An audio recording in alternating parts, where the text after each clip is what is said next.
Buenas noches. Este video es para comentar el trabajo de J.K. Rowling, Harry Potter, que es una obra conocida por la mayoría, por el cine, ¿no? Las películas que han salido, las novelas que también se han vendido por millones y han sido traducidas a decenas de idiomas, ¿no? Más o menos son 3.500 páginas, las he ido juntando. En español salieron por la editorial Salamandra. Quería poner esto a modo de decoración, un poquito. Y quería hacer este video comentando la obra por todo lo que implica la lectura, las imágenes que tienen los personajes, los escenarios y el mensaje y su importancia, ¿no? Por lo mismo que el trabajo es amplio, ¿no? Seguramente no me alcance un video para abarcar, ¿no?, toda la obra, ¿no? Pero sí he organizado algunas ideas en 7 puntos, haciendo un poco referencia a las 7 novelas. Y como el video me da para media hora, si se corta o si veo que se va a cortar, entonces ya me organizo para ir desarrollando los demás en una segunda o tercera parte. Entonces, bueno, hoy día voy a avanzar hasta donde pueda y mañana continuaré, ¿no? Mañana domingo. Lo primero, la primera reflexión va en torno al contar historias, ¿no? ¿Por qué una obra tiene la capacidad de llegar a millones de personas, ¿no? Millones de personas en diferentes culturas, ámbitos? Es una obra en cierto sentido familiar, porque es para los hijos, para los padres, incluso podría ser para los abuelos, y calar, ¿no? Calar a una generación que hasta ahora puede bromear sobre estos personajes, sobre el Quidditch, sobre los hechizos. Entonces, es una primera cuestión, ¿no? Hay obras que han perdurado en el tiempo, de las miles o cientos de miles o millones de poemas, de escritos, de narraciones que se cuentan, que se registran.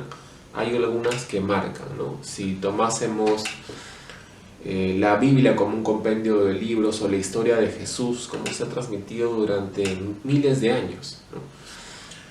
En Egipto está el libro de los muertos, en Mesopotamia está la historia de Gilgamesh el inmortal, en la India está la historia de Krishna en el Bhagavad Gita, ¿no? Y así hay obras que trascienden, salvando las distancias, ¿no?, de culturas antiguas, que trascienden en el tiempo y que son heredadas, ¿no? Estas historias antiguas, de las culturas milenarias, ¿no?, que estaba mencionando, tiene un componente que comparte Harry Potter, que es cómo nos enfrentamos a la muerte, ¿no?, encarnada en el personaje de Voldemort, ¿no? Entonces hay una enseñanza o hay una sabiduría que se transmite de generación en generación, de escritores, de poetas, dramaturgos, pintores, sobre cómo el ser humano puede comportarse ante esta realidad, ¿no? Nuestra realidad finita, ¿no?, mortal, imperfecta, ¿no?, limitada. Entonces, lo que hace al héroe es entregarse a esta realidad voluntariamente, ¿no? Entonces tenemos ya sea el personaje de Cristo, ¿no?, que muere en la cruz, ¿no?, que se sacrifica por la humanidad, ¿no? Y en historias está, si vamos al mundo contemporáneo, tenemos a la primera trilogía de Star Wars, ¿no?, que es cuando Luke Skywalker, antes de matar a su padre, prefiere soltar el arma y entregar su vida, ¿no? Él se entrega a morir electrocutado, ¿no? O está Neo en The Matrix, donde él también muere, ¿no? Muere para renacer o resurgir en una forma mayor, ¿no? Entonces, es, digamos, cómo este esquema narrativo, ¿no? Es lo que el investigador, el antropólogo Joseph Campbell catalogó como el viaje del héroe, ¿no? En su obra El héroe de las mil caras, donde hay un personaje que tiene que vivir la aventura, ¿no? Salir de su zona de confort, salir de la madriguera, ¿no? Salir de la colmena, en el caso de Frodo, ¿no? O de Bilbo Bolsón, salir de la mansión de Bruce Wayne, ¿no? De ser un chico rico, muy cuidado, a vivir la aventura de la vida, ¿no? Que es en cierta medida qué decisiones tomamos antes de morir, ¿no? Qué decisiones trascendentes podemos tomar en este tiempo limitado. Retomando el tema de la muerte y el tiempo, justamente esa limitación temporal que tenemos es la que le da sentido a nuestras actividades, ¿no? Si fuésemos inmortales, ¿cómo abordaríamos el amor? ¿Qué sentido tendría el amor de pareja? ¿Qué sentido tendría el trabajo? ¿Qué sentido tendría la búsqueda de una obra artística, ¿no? Entonces, la mortalidad es lo que le da mucho sentido a cómo estructuramos nuestros tiempos, nuestras edades, ¿no? Las etapas que vamos viviendo. Entonces, en este esquema narrativo del viaje del héroe, está la figura de salir de mi zona de confort, ¿no? Pero no lo puedo hacer solo, necesito a alguien que haya salido antes, ¿no? Yo soy la rama, pero hay un tronco que me precede, o hay una raíz que me precede. Entonces, ahí está la figura del maestro, ¿no? En el caso de la Divina Comedia, el viaje al infierno, hay un maestro o hay un guía, ¿no? Que es Virgilio. En Star Wars está la figura de Obi-Wan Kenobi, ¿no? Incluso en esta miniserie última, Gambito de Dama, está el maestro de ajedrez, ¿no? El conserje que le enseña a la niña a mover las piezas. Entonces siempre hay alguien que nos lleva de la mano al comienzo para en algún momento soltarlos, ¿no? Entonces ese personaje que es el maestro está ligado al conocimiento, a la sabiduría, a lo que se va transmitiendo de generación en generación, pero que quizá nunca alcanza para el nuevo discípulo, ¿no? Para la nueva realidad. Siempre el héroe tiene que romper un poco los esquemas, porque el tiempo se va moviendo, y hay que volver a contar la historia con nuevas formas, volver a vivir las circunstancias con algunas variaciones, y es de alguna manera es el modo en que se va renovando la vida, el tiempo, las decisiones, la cultura, el arte, y hace que la vida sea mágica, ¿no? Entonces, como primer punto está esta reflexión de qué hace que una obra como Harry Potter llegue a millones de personas.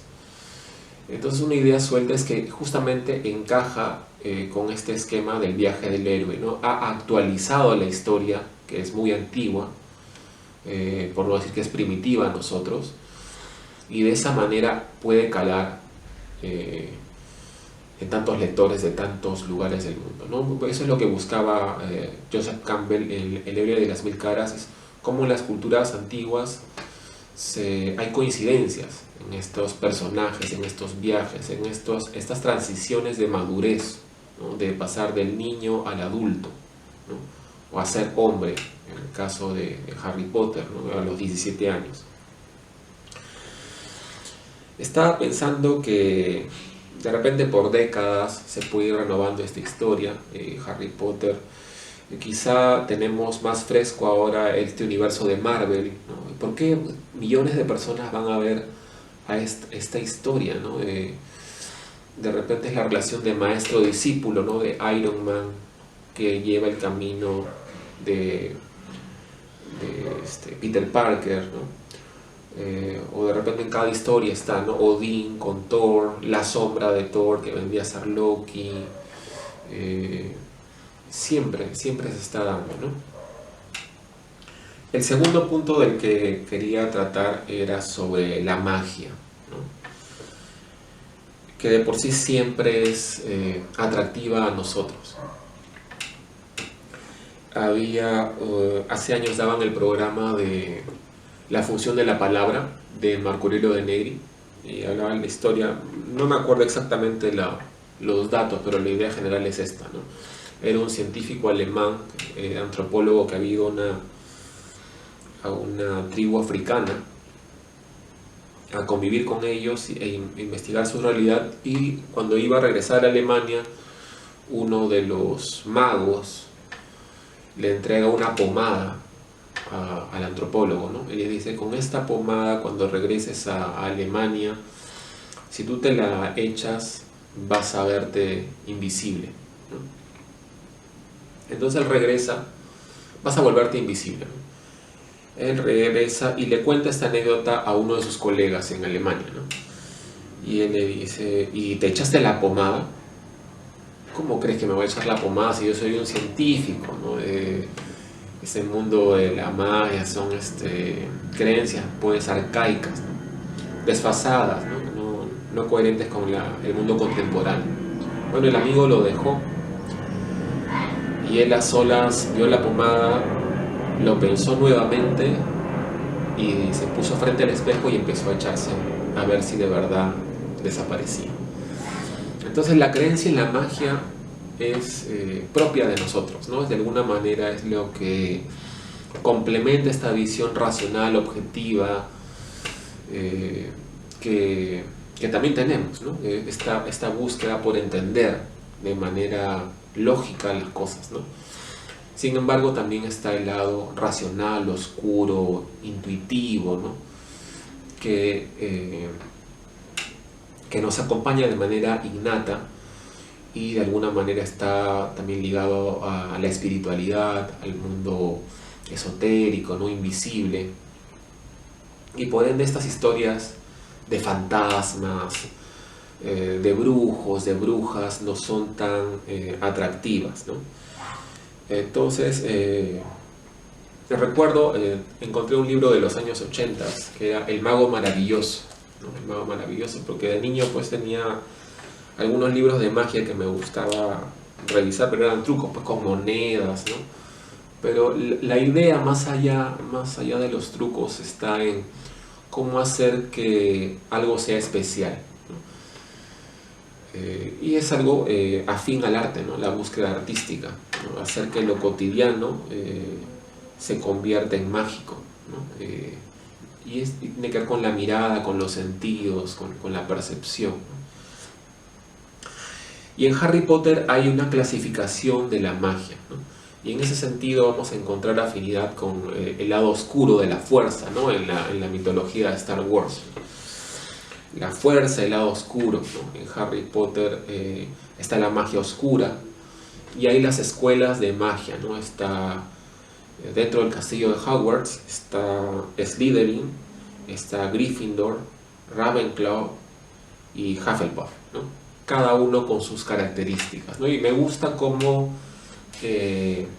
J.K. Rowling organiza eso, porque es bastante coherente con cómo entendemos la magia, ¿no? Hay un juego que está de moda hasta ahora, que es Magic el Encuentro, donde tú puedes usar magia azul, magia roja, ¿no? Según el tipo, y cada magia tiene su personalidad. La magia azul está ligada a la inteligencia, a la telepatía, al engaño; la magia roja al fuego, a la intensidad, a la lava; la magia verde al bosque, a las criaturas de la naturaleza, a la exuberancia, y así, ¿no? Entonces la magia también, estos mundos esotéricos, misteriosos, invisibles, el ser humano también los ha clasificado, ¿no? Ya sea por signos zodiacales. Si eres Leo, tienes el carácter de cierta manera; si eres Tauro, eres necio; si eres Piscis, tienes esta manera; si eres Escorpio, tiendes a ser muy punzante o quizás sufrir mucho, no sé, ¿no? Entonces las clasificaciones astrales, el horóscopo chino, hablar de la magia blanca, la magia oscura, ¿no? es coherente, y el que ella haya escogido estas casas, Slytherin, Gryffindor, le va dando coherencia porque es algo que ya nos es familiar, ¿no? La magia no es una sola, sino que tiene sus escuelas, ¿no? Sus líneas, y en muchas historias de fantasía está presente eso, ¿no? Entonces, esa idea me parece buena, ¿no? Y esto luego se enseña en el castillo de Hogwarts, ¿no? Están las mazmorras, ¿no? Lo subterráneo, las pociones, está la zona del herbolario, ¿no? Donde aprenden a usar las plantas, el trabajo con los druidas, no sé, ¿no? Las medicinas, etcétera, ¿no? Entonces, esa segunda idea me parece importante, cómo la magia se clasifica, ¿no? Y también está el ambiente de lo mágico, ¿no? Las criaturas mágicas, los fantasmas, los duendes, los centauros, las sirenas, los licántropos, ¿no? Entonces todo eso le va dando pues una atmósfera que ya es para nosotros familiar por las historias que escuchamos desde niños, ¿no? Y de algún modo nos ligan estas criaturas de duendes, centauros, las arañas gigantes, es el contacto de seres de transición con el mundo natural, ¿no? La sirena, ¿no? Entre el pez y el ser humano, el centauro, las arañas gigantes, las águilas, ¿no? Gigantes, el fénix, ¿no? Son criaturas mágicas, pero de alguna manera conectan con esta visión cósmica o de tránsito con estos mundos salvajes, ¿no? Que no son domesticados, y en muchas historias contemporáneas más bien se dice antes había más magia, la magia se ha perdido en el mundo, y un poco que representan esa condición del ser humano de explotar los recursos al máximo, ¿no? De buscar su propio beneficio y no considerar el entorno en el cual vivimos, ¿no? Entonces todo este ambiente mágico de las criaturas mágicas también es un diálogo ecológico, ¿no? Un diálogo con criaturas que son el tránsito, el puente entre los misterios de la naturaleza, ya sea en el bosque, ya sea en el mundo submarino, ya sea en el mundo de los cielos, o en los túneles, ¿no? De Gringotts, las minas, ¿no? Todo eso con el ser humano, ¿no? En su exploración y en su relación con el mundo. Ese sería un segundo, dentro de un segundo punto, que es la magia y sus clasificaciones. Podríamos comentar también o considerar a estas criaturas mágicas que terminan o decoran este mundo maravilloso que ha sabido recrear la autora, ¿no? Entonces, dentro de estas realidades naturales, el tercer punto sería la muerte, ¿no? La condición natural de los personajes, ¿no? Del ser humano, de la obra que acaba, ¿no? Y entonces tienes ahí dos posiciones, ¿no? Está el que busca la inmortalidad, que sería Voldemort, que busca conquistar la muerte. En algún momento lo menciona en la obra, conquistar la muerte. Y este es afín a lo que se habla en Star Wars, ¿no? Que si tú te acercas al lado oscuro encontrarás la manera de hacer que tus seres queridos se mantengan vivos, ¿no? Y en los episodios pues el maestro oscuro de alguna manera perdura en el tiempo, ¿no?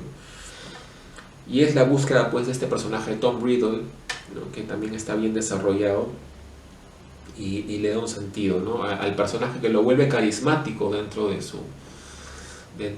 ser un malvado, ¿no? Y de aquí quería comentar algo que no tengo en los apuntes, pero está en la dramatización de los personajes. Los personajes de Harry Potter, en el drama, en el teatro, tú tienes que expresar mucho para que el público que está sentado lejos pueda ver los gestos, ¿no? Y entender de qué va el sentimiento, ¿no? Que está pensando o sintiendo el personaje.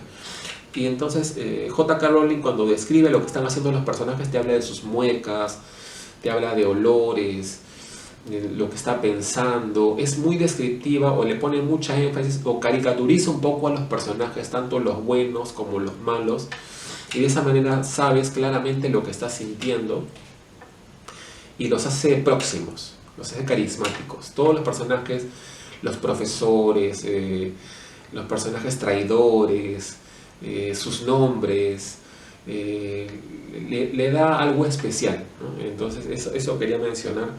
Y bueno, estaba mencionando esto de la muerte, ¿no? Como una realidad del ser humano que está contándose en la historia, ¿no? Es una historia sobre el ser humano ante la muerte.